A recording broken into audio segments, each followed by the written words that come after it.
দর্শক, তুপতলা কুত্তামারা গ্রামে ঘটে গেল আজব এক ঘটনা। আপন দেবরের সাথে ভাবির ফুষ্টি নষ্টি টের পেয়ে জামাই হাতে নাতে ধরলো। বিস্তারিত আমরা তাদের কাছ থেকেই জানার চেষ্টা করব। এই যে আপনি আপনার ভাবির সাথে কতদিন যাবত এই প্রেমের সম্পর্ক? মানে ভাইয়ের যেটা সন্দেহ করছে এটা আমরা আসলে করি নাই।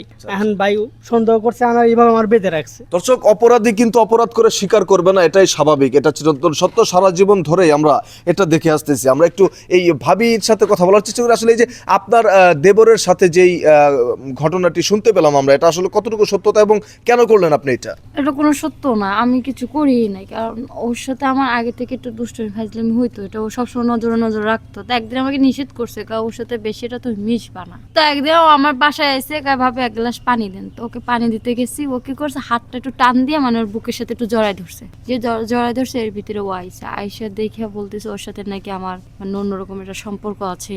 এই বিভিন্ন রকমের কথাবার্তা ওকে তারপরে বাইন্দে টেন্দে রাখ। আচ্ছা, সে তো আপনার দেবর, তাই না? দেবরকে আপনি কেন জড়িয়ে ধরবেন? দেবর কি জড়িয়ে ধরার উপযুক্ত?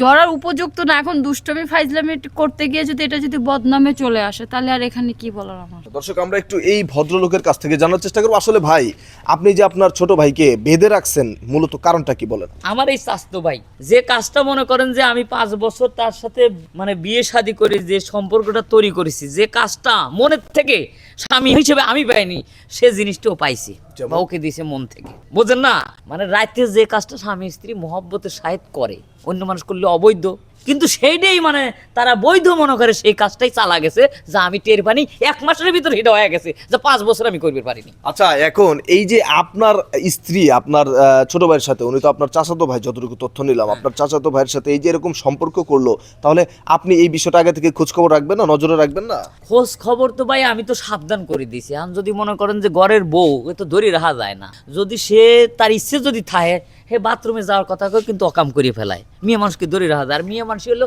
পায়ের মাথা পর্যন্ত খালি বুদ্ধি, আর মাথায় আছে কুবুদ্ধি। বুদ্ধি থাকলে ভুল, বুদ্ধি নাই কুবুদ্ধি। ওরে বুদ্ধি বেশি, মানে জ্ঞান বেশি, বুদ্ধি কম। মূলত আপনার যে চাচাতো ভাই আপনার বাড়িতে আসছিল কেন মূলত? ওই যে আমি কইলাম না, অকৃত কথা বলছি, ও দূরে থেকে কলেজে যায়, এই জন্য আমি মায়া করিয়া ওর উপকার করছি যে আমার বাড়ি থেকেই তুই কলেজে পড়াশোনা কর, আর টুকিটাকি যদি আমি কোনো কাজে কই তাহলে কাজ করিস, এইটুকি।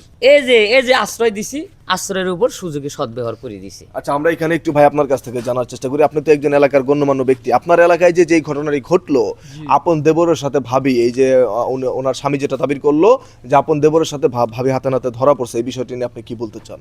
আসলে কথা কি, এগুলা কিন্তু অহরহ ঘটনা ঘটে বিভিন্ন জায়গায়। এটা নিয়ে আমার কাছে আরো কিছুদিন আগে এটা সালিশে আসছিল। আমি বলছিলাম যে দেবর ভাবি একটু সমস্যা করতে পারে, আর কি ফাইজলামি করতে পারে। তারপরে উনি বলতেছে না, সিরিয়াস কিছু। পরে উনি হাতে নাতে ধরে এখন আপনারা তো সাংবাদিক ডাকছে যে এটার একটা ফায়সালা করতে হবে। এখন এটার সমাধান কিভাবে দিতে চাচ্ছেন? সমাধান আমরা এইভাবে দিব যে উনি যদি ওনার চাচাতো ভাইয়ের সাথে এই বিচার চায়, তাহলে আমরা একটা ফয়সালা করব আমাদের এলাকার চেয়ারম্যান আর ওই অন্যান্য গণ্যমান্য ব্যক্তি নিয়ে। যদি ওনার চাচাতো ভাইয়ের সাথে বিয়ে পড়ায় দেয়, বিয়ে পড়াবো। আর যদি উনি চাচাতো ভাইকে কিছু শাসন টাসন করে বুঝে টুঝে সরাই দেয় যে আমার বউ রাখবো আর একটা না হয়, তাইলে আমরা এরকম একটা সমাধান নিব। দর্শক, আপনারা দেখতেই পারলেন আজকের ঘটনাটি। মূলত বিষয় যেটি হয়েছে এখানে দেখেন, আপন চাচাতো ভাইকে নিজের বাড়িতে রেখেছিল কলেজে যাওয়ার সুবিধার্থে। সেই আপন চাচাতো ভাই নিজের স্ত্রীর সাথে ফষ্টি নষ্টি করার এক পর্যায়ে হাতে নাতে ধরা পড়লো স্বামীর। এমনই একটি ঘটনা কিন্তু এখানে ঘটে গিয়েছে। যদিও আমরা ভিডিওটি তৈরি করেছি শুধুমাত্র আপনাদেরকে এতটুকু বোঝানোর স্বার্থে যে এইরকম ঘটনা বর্তমানে অনেক ঘটে যাচ্ছে। এই জন্য একটি কথা আছে, মহিলারা কখনো পরপুরুষের সামনে যাবেন না। স্বামী ছাড়া দেবর বলেন বা ভাসুর বলেন, কারো সামনেই যাবেন না। কারণ একটা সময় মানুষের চোখ এমন একটা জিনিস, আপনার চোখে যদি কাউকে ভালো লেগে যায়, সেই ভালো লাগা থেকে একটা অঘটন ঘটতে তেমন কিন্তু সময় লাগে না। তো এই বিষয়গুলো থেকে আপনারা সবাই সতর্ক থাকবেন। এই সমাজের স্বামী যারা আছেন তাদের উদ্দেশ্যে বলি, নিজেদের বউদের অবশ্যই 5 পর্দার ভিতরে রাখবেন, তাহলেই এইসব ধরনের ঘটনাগুলো কম ঘটবে। ধন্যবাদ, সবাই ভালো থাকবেন।